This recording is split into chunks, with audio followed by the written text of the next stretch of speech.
All right, let's talk about something that trips up so many businesses: GST compliance. You're not alone if you find it confusing. Today, we're going to clear up one of the biggest headaches out there: the difference between GSTR-2A and GSTR-2B. And we're going to make it really, really simple.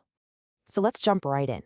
When you're claiming your input tax credit, your ITC, there's a super common mistake that can actually cost you big time.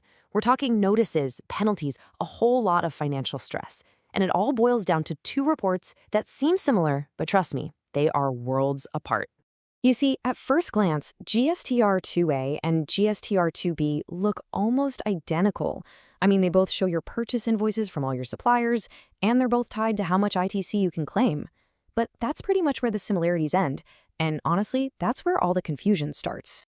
Okay, here's probably the easiest way to think about these two. Just imagine GSTR-2A is like a live, shared document that's constantly being edited. But GSTR-2B, that's the final, printed, signed, and sealed copy. One is for checking your work as you go, and the other is for your official final submission. So first up, we've got GSTR-2A. You have to think of this report as being alive. It's dynamic. It's always changing. For example, if one of your suppliers uploads an invoice from 6 months ago right this second, poof, it'll show up in your GSTR-2A immediately. This is great for tracking what's happening in real time, but you can see why it would be really dangerous to base your final calculations on it. Now, compare that to GSTR-2B. This guy is the complete opposite. It's static. Think of it like a photograph taken on a specific day of the month. Once that report is generated, it is completely locked in, it's set in stone. Nothing can be added, nothing can be changed. And that stability is absolutely crucial for staying compliant. So one report is live and always changing. The other is locked and final. Why does this matter so much? I mean, what's the big deal? Well, because choosing the wrong one to claim your input tax credit on, that can land you in some serious hot water. Let's just boil it down. GSTR-2A, since it's dynamic, is your tool for tracking your suppliers and following up with them. Hey, did you upload that invoice?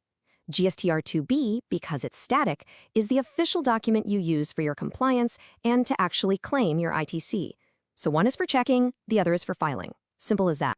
And hey, don't just take my word for it. This is the official government rule. It's crystal clear. Your input tax credit claim must be based on the numbers you see in your GSTR-2B for that period. No ifs, ands, or buts. This is probably the most important thing to remember from this entire explainer. All right, that's enough of the theory. How do we actually put this into practice using Tally Prime?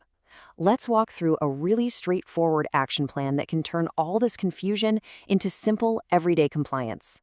Tally Prime is basically designed to be your best friend in this process. It acts as a bridge. When you download your GST data, the software pulls in that information, and then it's powerful enough to automatically compare what's in your company's purchase records with the official data sitting on the portal.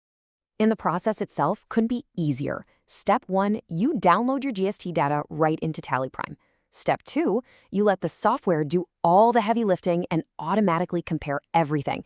And step 3, your only job is to look at the mismatches it points out and then take action, like maybe calling a supplier. This is where Tally Prime makes your life incredibly easy.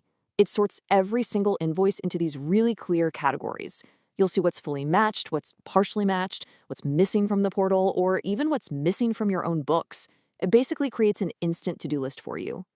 Let's just come back to that really common mistake one more time. So many businesses look at the live GSTR-2A, they see an invoice there, and they immediately go and claim the ITC. This is a huge, huge risk. Why? Because if that supplier later changes or even deletes that invoice, your claim is suddenly invalid, and you could be looking at penalties. So, if you only take away one thing from all of this, please make it this next point. We've managed to distill everything down to one simple, golden rule that will keep you on the right side of the law. And here it is. GSTR-2A is for monitoring. GSTR-2B is for claiming. You use 2A to keep an eye on things, to monitor your suppliers.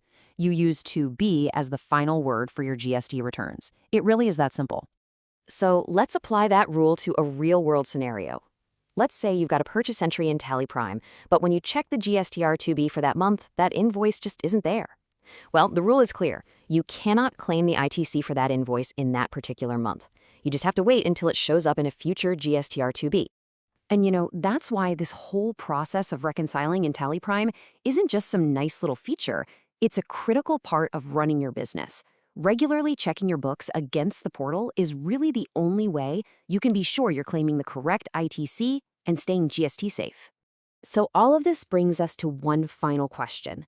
Now that you know the difference, and it's a big one, take a good hard look at your own process. Is your business really, truly 100% GST compliant? Thanks for joining us today.